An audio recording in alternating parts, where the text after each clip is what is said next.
আসসালামু আলাইকুম। কেমন আছেন সবাই? এই সেই জায়গা যেখানে আমার প্রাণের প্রিয় রাসূল সাল্লাল্লাহু আলাইহি সাল্লাম, আমাদের সবার প্রাণের প্রিয় রাসূল এখানে বসেই বদরের যুদ্ধের সময় আল্লাহর দরবারে বসে কান্নাকাটি করছিল।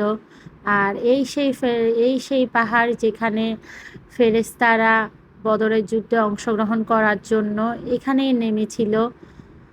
আর সেখানে আমরা আসতে পেরে এত এত এত ভালো লাগা, আসলে আলহামদুলিল্লাহ আলহামদুলিল্লাহ বলা ছাড়া আমার কোনো ভাষাই আমি খুঁজে পাচ্ছিলাম না। আমি যতই দেখি ততই মুগ্ধ হই। এত গরম তারপরও যেন আহ, মানে গরমটা অনুভূত হয় না, এত ভালো লাগা। ওখানে গেলে মানে নবীর কাছে আসতে পারছি, নবী যে জায়গা দিয়ে হাঁটছিল ওখান দিয়ে আমরা কদম রাখতে পারছি, মানে এত এত ভালো লাগা এটা বোঝাতে পারবো না।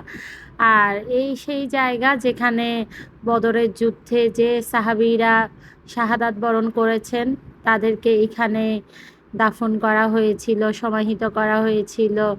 আর এখানে কত, আমি একটা জিনিসই অবাক, মদিনায় মক্কায় এত কবুতর এত কবুতর, তারা মানে এত সুন্দর করে প্রত্যেকটা জায়গায় ছড়াই ছিটাই আছে। আমার খুবই খুবই ভালো লাগে, খুব ভালো লাগার জায়গা।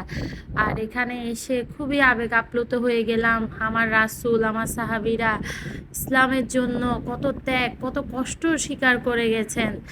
আর এখানেই শত্রু বাহিনীদেরকে এখানেই পরাজিত করা হয়। এই সেই জায়গা, আসলে আমরা যতটুকু আমাদের ড্রাইভার আমাদেরকে বলেছিল, আমরা একজন পাকিস্তানি ড্রাইভারকে পেয়েছিলাম, ওনার থেকে যতটুকু জানতে পারছিলাম ততটুকুই। আর এই তো মসজিদটার বাইরের দিক।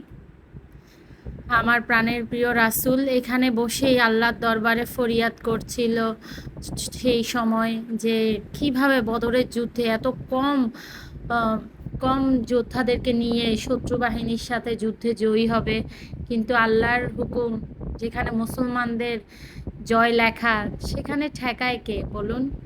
আর এই তো আমি আমার ধারণকৃত ভিডিও ক্লিপগুলো আপনাদের সাথে শেয়ার করতে পেরে আমার খুবই ভালো লাগলো। আমরা বদরের প্রান্ত থেকে চলে যাওয়ার সময় যাওয়ার পথে চলে গেলাম বীরে শেফা। বীরে শেফা কূপে পানিগুলো অনেক পরিষ্কার আর স্বচ্ছ ছিল।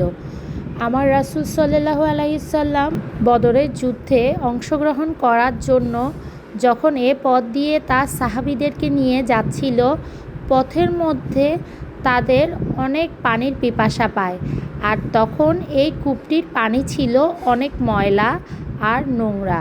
আমার রাসূল সাল্লাল্লাহু আলাইহি সাল্লামের থুতু মোবারকের ফজিলতের ফলেই কিন্তু এই কূপের পানি পরিষ্কার ও পরিচ্ছন্ন হয়ে যায়। আমরা এখান থেকে ২টি জার নিয়েছিলাম, বড় জারটা ৭ রিয়েল আর ছোট জারটা ৫ রিয়েল করে নিয়েছিল। আর এখান থেকে কিছু পানি সংগ্রহ করেই আমরা হোটেলে ফিরে যাই। আগে থেকে জার নিয়ে গেলে কিন্তু ভালো, আপনাদের কাছে যদি কারো আগে থেকে মানে যদি জার কালেক্ট করা থাকে তাহলে অবশ্যই এখানে যাওয়ার আগে ২টো জার নিয়ে গেলে আর কিন্তু এই টাকাটা খরচ হয় না। না হলে এখানে কিন্তু জারের দামগুলা ফিক্সড করাই থাকে।